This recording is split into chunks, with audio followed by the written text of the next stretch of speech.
Hello friends, நம்ம இன்னைக்கு இந்த வீடியோவில் சில்லி இட்லி தாங்க செய்ய போகிறோம். நம்ம காலையில் செஞ்ச இட்லி மிச்சமாயிடுச்சுன்னா ஒரு டைம் இந்த சில்லி இட்லியை ட்ரை பண்ணுங்க, அவ்வளோ சூப்பராக இருக்கும். நீங்கள் இதுக்காகவே இட்லி செஞ்சு இந்த சில்லி இட்லியை ட்ரை பண்ணுவீங்க, அவ்வளோ சூப்பராக இருக்குங்க. இந்த சில்லி இட்லி எப்படி செய்யலாம் அப்படின்னு பார்த்துடலாமா? நான் ஒரு இட்லியை 9 பீசஸாக இந்த மாதிரி கட் பண்ணி எடுத்துக்கிறேங்க.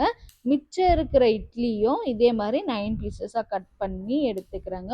உங்களுக்கு பிடிச்ச மாதிரி நீங்கள் எந்த ஷேப்லேயும் நீங்கள் கட் பண்ணி எடுத்துக்கலாங்க, உங்கள் கிட்ஸுக்கு பிடிச்ச மாதிரியும்.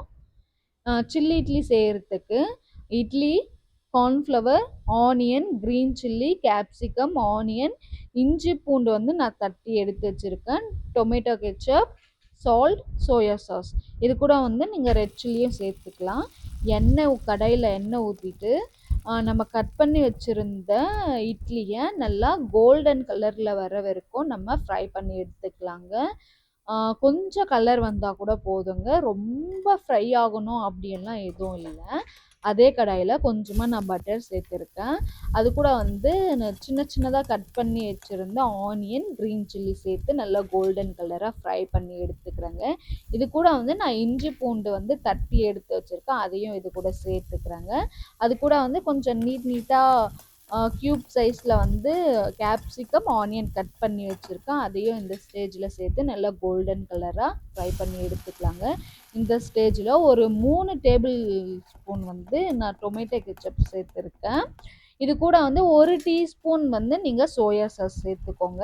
இது நல்லா மிக்ஸ் பண்ணி விட்டுட்டு இது கூட ஒரு கப்பில் 1 டீஸ்பூன் கார்ன்ஃப்ளவர், அது கூட தண்ணி ஊற்றி நல்லா தண்ணியாக கரைச்சி எடுத்து வச்சுட்டு இந்த ஸ்டேஜில் அந்த கார்ன்ஃப்ளவர் தண்ணியை இது கூட சேர்த்து நல்லா மிக்ஸ் பண்ணி விட்டுக்கலாங்க. உங்களுக்கு ஸ்பைசி அதிகமாக வேணும்னா நீங்கள் ரெட் சில்லி சாஸ் சேர்த்துக்கலாம். தேவையான அளவு உப்பு இந்த ஸ்டேஜில் சேர்த்துக்கலாங்க. நல்லா மிக்ஸ் பண்ணி விட்டுட்டு நம்ம கட் பண்ணி வச்சுருந்த இட்லியை நம்ம ஃப்ரை பண்ணி எடுத்து வச்சுருந்தோம்ல, அதையும் இது கூட சேர்த்து நல்லா ஹை ஃப்ளேமில் வச்சு நல்லா மிக்ஸ் பண்ணி விடணுங்க. அதுவும் ஹை ஃப்ளேமில் வச்சு மிக்ஸ் பண்ணணும். ஸ்லோ ஃப்ளேமில் வச்சோன்னா ரொம்ப நேரம் ஆகும், அது மட்டும் திக்காக ரொம்ப நேரம் எடுத்துக்கும். ஸோ அதனால் ஹை ஃப்ளேமில் வச்சு நல்லா இந்த மாதிரி மிக்ஸ் பண்ணி விட்டுக்கோங்க. அவ்வளோதாங்க, சூப்பராக நம்மளோட சில்லி இட்லி ரெடி. நம்ம ஸ்டைலில் லைட்டாக கொத்தமல்லி தூவி விட்டுட்டு உங்களுக்கு ஸ்ப்ரிங் ஆனியன் வேணும்னா நீங்கள் சேர்த்துக்கலாம். எனக்கு பிடிச்ச மாதிரி நான் கொஞ்சம் எள்ளு சேர்த்துருக்கேன், உங்களுக்கு வேணான்னா நீங்கள் ஸ்கிப் பண்ணிடலாங்க. சூப்பராக நம்மளோட சில்லி இட்லி ரெடி.